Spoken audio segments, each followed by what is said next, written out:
Hey guys, and welcome back to Let's Play The Legend of Zelda Skyward Sword. So we have just stopped by the Lumpy Pumpkin and learned since we need to talk to Levias, this guy actually delivers pumpkin soup to Levias on a yearly basis. So we're going to be the ones delivering it this year, and that's going to give us our ticket to go talk to him.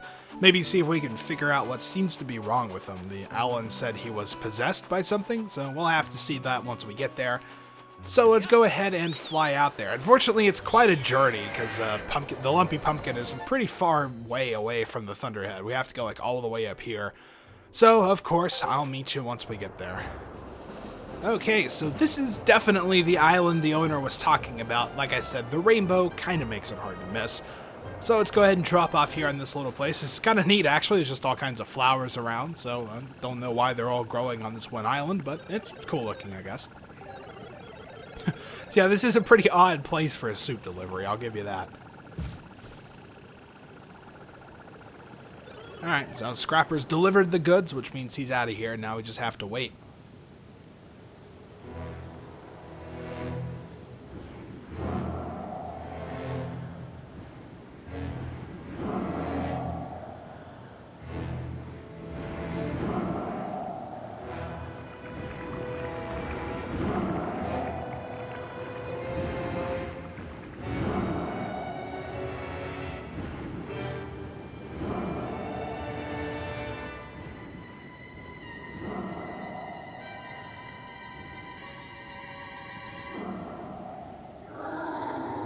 So this is the Great Spirit of the Skies, Levias. Obviously, those eyes poking out are probably not natural. So if we're quick enough here and a good enough shot, which I probably won't be, we can draw our bow.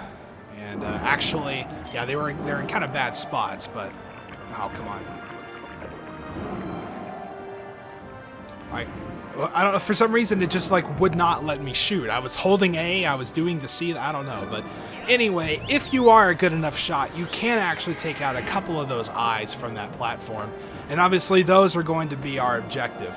Now this is a really interesting boss fight. It's kind of annoying at the same time just because he moves so much, but obviously our target are going to be these eyes that are sticking out of him, because that's, like I said, obviously not natural. And this is why it's annoying, because he moves up and down, he turns around so much, and you have basically no frame of reference. So you've got to get in just close enough. There we go, we got that one. It was a little ugly, but we managed to take it out.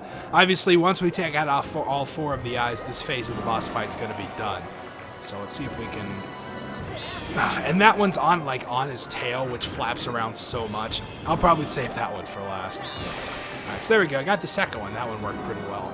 Now, if we can make our way over here, there's another one on this side, which, yeah, he's moving too much for me to get to. You also have to watch out because running into him will damage you. Like getting hit by his tail that's flapping up and down. I probably could have gotten that eye there, but I wasn't paying enough attention. But yeah, getting hit by his tail will damage you, stuff like that.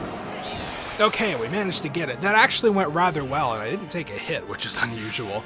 But we managed to pull it off. You really just have to be practiced at your flying in order to do that well. But once we take out all of the eyes, this thing's going to come out on top. So we're obviously going to have to land on this little plate here. There we go. That's good enough. And you do have to keep in mind that it is moving. So you might have to adjust your trajectory a little bit. But once we get up here, the next part of the fight can begin. And this is essentially the real boss. It's the ocular parasite Bilocyte. So there's actually a couple ways you can go about doing this, but they all kind of revolve around the same thing. He's going to shoot out these little green, like, mucus balls or something, I don't know. But you want to hit these at his two wings, and at this point you can, for one way to do it, get out your bow and arrow, kind of shoot him when he stops moving, and that will knock him back down. And you can just go crazy getting shots in. Another way to do it, he's going to pretty much repeat the same pattern here, so just, again, knock out both of his wings. And of course, the direction you swing determines which direction the little ball goes. Another way to do it is to get a Skyward Strike ready, and if you get close enough to him, you can hit him with that. There we go, get in some more shots. And now we're going to start up essentially the final phase. There's no cutscene to really recognize that, but we're going to knock out both of his wings, and this time both of his wings are going to stay knocked out. Usually before, if you wait too long, he'll bring them back up. So now we're going to start the final phase. And instead of hitting him in the eye this time, what we're going to do is wait. You can see he'll kind of move to one side, and we're going to have to hit those green balls back at him. Okay, so yeah, I was in a bad position there. So if you get far enough back, it's pretty easy to tell which way he's going to go.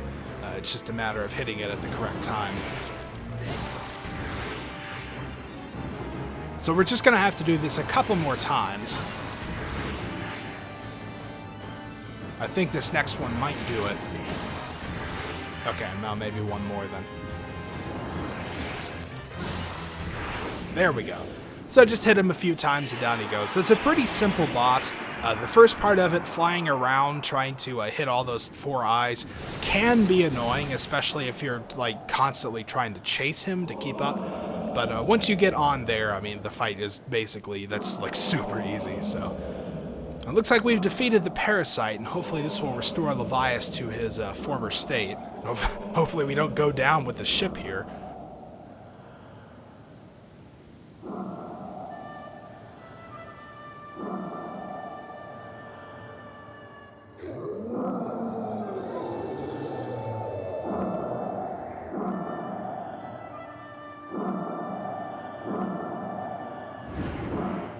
Alright, so it looks like he's fine. He's talking to us now. And he's going to compliment the pumpkin soup, of course. So it looks like something possessed him. He wasn't himself. You know, that's okay. We took care of it, so now we can just get down to business. The delicious aroma of soup brought him back. Alright, so this is Levias. Hylia appointed him as Warden of the Skies. So that's kind of interesting. And he likes our name, which is good. So he, of course, senses our sword and the silent power dwelling within. Obviously, this guy's pretty observant. So he realizes we're the chosen hero, assumes we've come to hear what he knows of the Triforce. Yep, pretty much.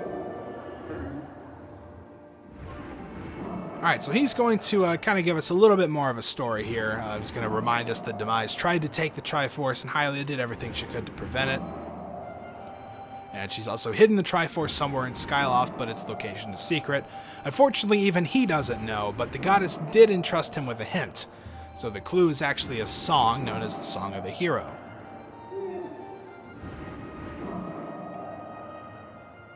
And of course, the song's been split into 4 parts. One of the parts has been entrusted to him, the other 3 to the dragons, which means, as you can guess, we're going to have to do the tour of the world again.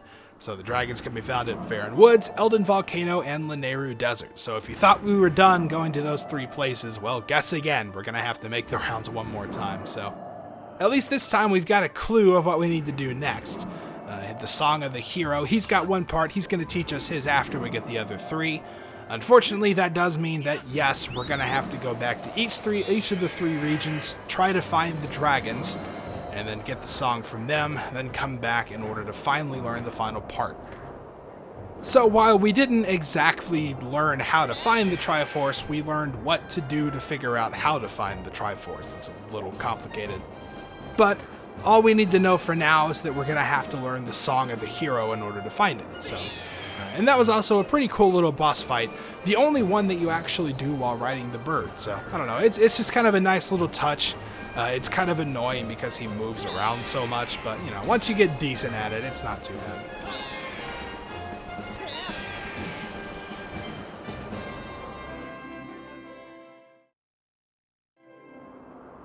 Okay, so back out here in the main world outside of the Thunderhead. What we're going to do next is actually head back to Skyloft because one more side quest has opened up for us to do. It's also slightly involved, so we might be at it for a little while. Obviously, we're going to be going back to the 3 places, which means I'm pretty much just going to do it in order, so we will be starting with Faron Woods. However, let's go ahead and take care of this side quest before we get into that, because honestly, that one's kind of annoying. Probably my least favorite out of the 3 we have to revisit, so I'll definitely be putting that off as long as I can. But for now, where we need to head is actually inside of the bazaar. Actually, no, it's not inside of the bazaar. There's a guy that's going to be walking around in the plaza. It's actually Pero, I believe was his name. The brother of the... Remember, we went and found her sister kind of out near Fun Fun Island and all that stuff. So we're going to be talking to him again. He's got a speech bubble above him. So he's going to ask us about Stritch. If you remember, he was the tall, lanky one of Groose's flunkies, I guess. So they say he discovered some kind of insect paradise inside the Thunderhead. And that's just kind of a little clue. We don't really learn too much else aside from that. However, that's obviously a hint that we need to go see him. So we're gonna have to go back into the Thunderhead. Yeah, this is a lot of flying. It's kind of annoying, but no use complaining. Let's just get to it.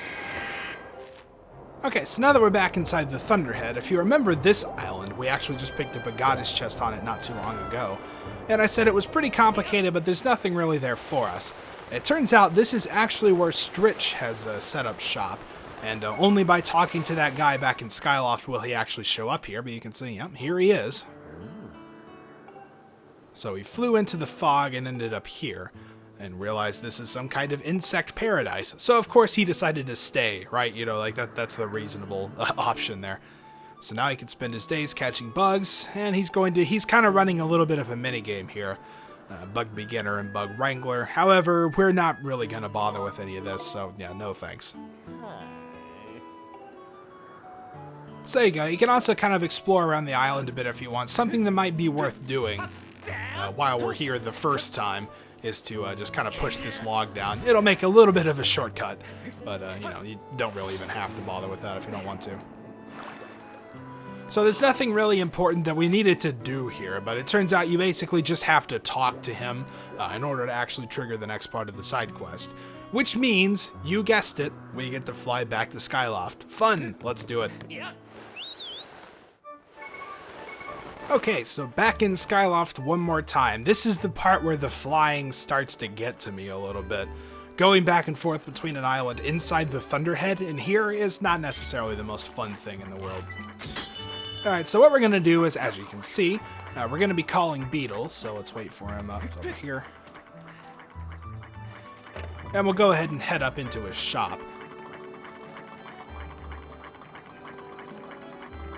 Now, I'm sure this is hinted at by someone within the village. Like, I'm sure they would say something about Beetle, but I pretty much just know where to go, so I'm skipping all those little explanatory steps. But as we head in, if you take a look, Beetle actually has one of those speech bubbles above his head, so you can actually come over here and talk to him, just like outside of business. And he seems a little bit down. So unfortunately, he can't talk about it right now because he's, you know, kind of keeping us from dying. So we can lay down on the bed and talk tonight. So yeah, sounds good. Let's go ahead and sleep.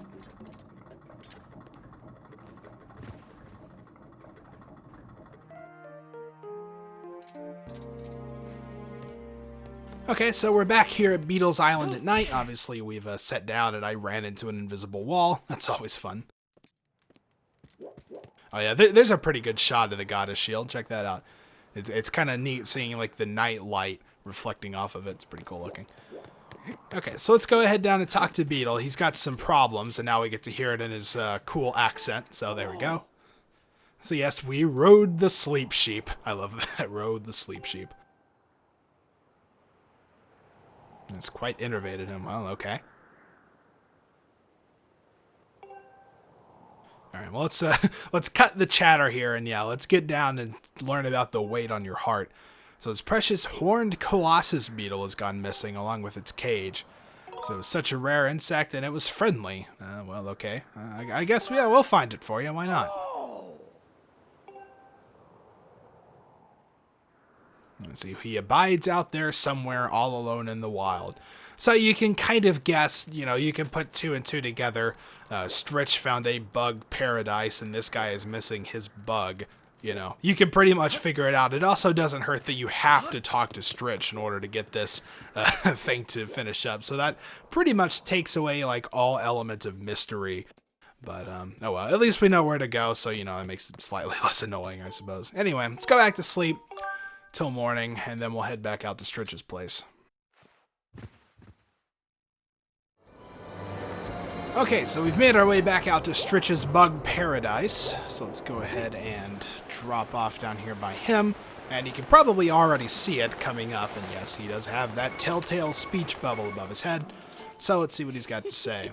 And he seems kind of happy about something, because he can't help it. Who cares, really? Okay, well, tell me. We're kind of looking for one. Otherwise, I would say who cares, because I really don't. So he managed to land a horned Colossus beetle. Well, it wouldn't happen to be a coincidence that Beetle just lost his, would it? So, of course, we're going to tell him this is actually Beetle's pet bug. So, poor Beetle, man. You know, got to appeal to the emotions. It's all about persuasion here.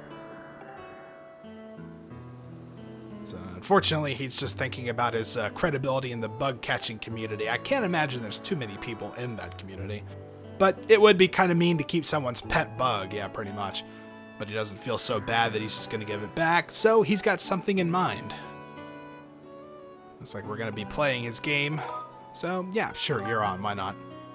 And because this is business, I'll be taking 10 rupees. Come on, man. This is like a challenge between men. You can't charge me for that, you know? Okay, so we're going to have to play Stritch's game. It's also, by the way, a good idea to upgrade the bug net by this point, just to make things easier on catching these insects. You don't really need it, but it really helps. So we've got to get 10 specific insects within 3 minutes. And we're going to get a list of what we need to catch on the screen pretty soon. And there it is, over to the left. So those are all the different types we've got to get. It's pretty simple if you know where they are. If you don't, this can actually be pretty annoying, because some of the bugs, I think there's only like one of in the entire place. So first things first, we're going to catch the sand cicada right here. And we're going to get introduced to pretty much each of these as we go along. So there's that one. We can also drop down here, and here's a blessed butterfly, so these are pretty simple to catch. There we go. Especially with the big bug net, you can pretty much just wave it around.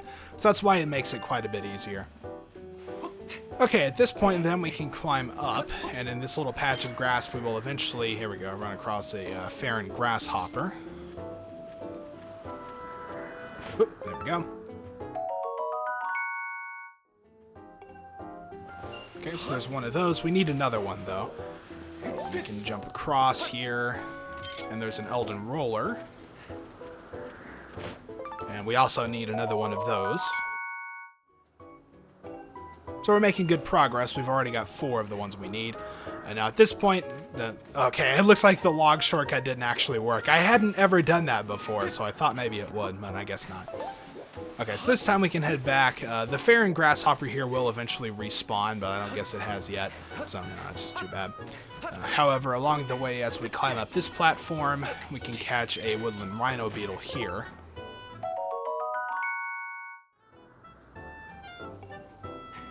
And there we go, that makes 5. We're halfway through and just over a minute into it, so that's good. Making pretty good progress. And then we can head across. Now, as we head up this slope, well, crap. Okay, he didn't run away too far, at least. So we do have to catch one of these Gerudo dragonflies. Just get back here. You can't fly up the slope, okay? So we'll just corner you against the wall. There we go. Alright, so there's the Gerudo dragonfly. Also, as we go up the slope, there's an Elden Roller. Be careful not to step on it. I mean, I guess it doesn't really matter too much, because you can just get another one. And also, I'm going to take the path around here. Because at this point, there's a Lanayru ant.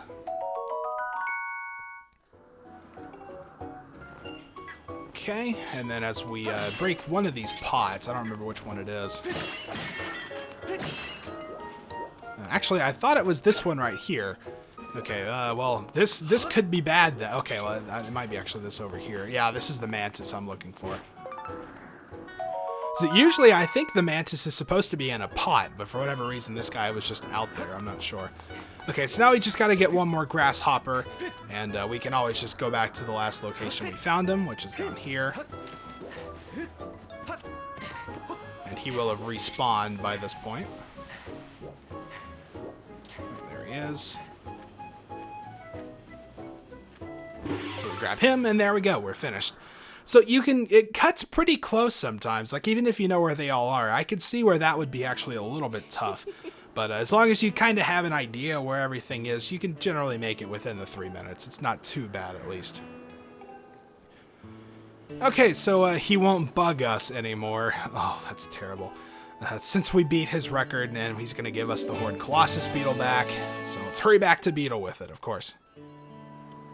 And he feels sort of bad for causing him so much stress. I guess Stretch isn't such a bad guy after all. I mean, I guess this is like a super rare bug or something. I don't really understand his fascination, but, well, we got the pet back, which is all that matters. So now we get to fly back to Skyloft one more time and reunite Beetle with his Beetle.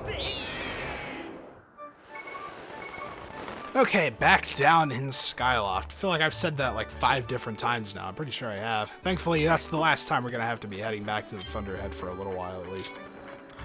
Alright, so of course, we're going to have to call Beetle down one more time.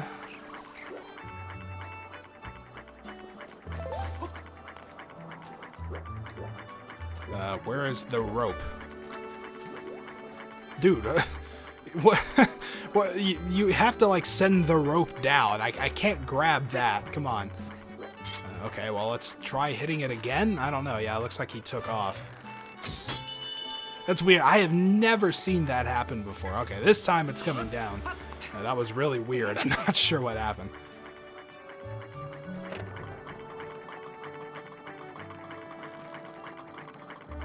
I mean, it's like we're trying to help the guy find his pet. You think the least he would do is let us onto his little floating ship here.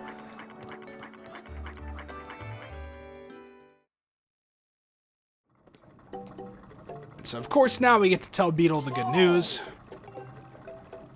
So, yeah, of course, he still can't talk, so we're going to have to rest until night.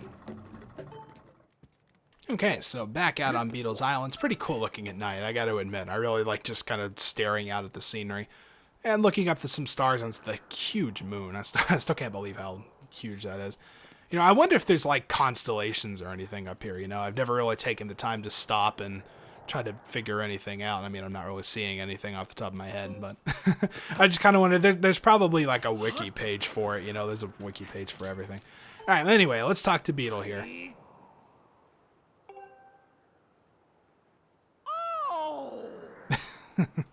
So excited. I love that.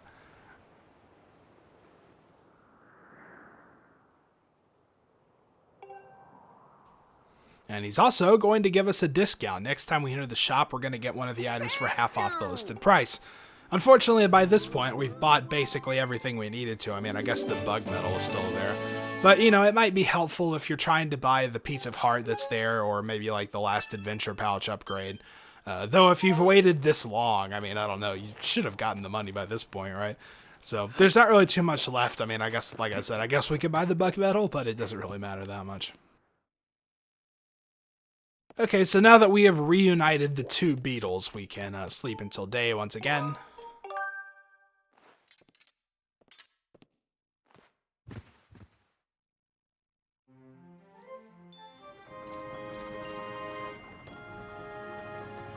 And all's well that ends well. Beetle's back to working hard, doesn't have anything left to say to us, and we have completed that side quest. Awesome. So there's not too many of those left to go either. If I'm not mistaken, well, I think that was the 65 crystals that we gotten. Now let's take a look. Actually, it might have been 70. If it was, I'll get the reward. It was 70. Cool. All right, so we do have one more thing to do here before we head on to the story, of course. Well, now we're going to have to sleep till night somewhere else, so I'm going to have to find someone's random bed to sleep in. Okay, so back inside Betrot's house, we get to show him our nice big batch of 70 crystals. We've gathered quite a lot, and he's going to give us a gold rupee, 300 rupees. Cool. But that's not all. He has much more thanks, so he's going to give us another gold rupee, 300 rupees. So yeah, there's a nice 600 for you there. And he only requires a few more. The next reward is actually going to be the last, and it's going to be at 80 gratitude crystals. So 2 more side quests to go, basically, and then we'll have it all taken care of.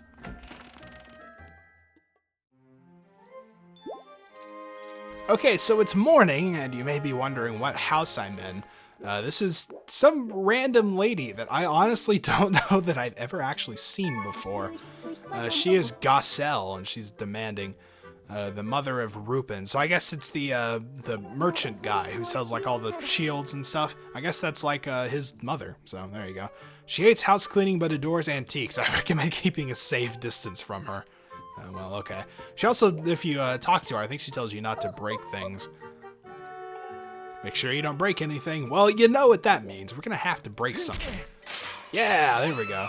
Oh, and things are still rolling off and breaking. Uh-oh.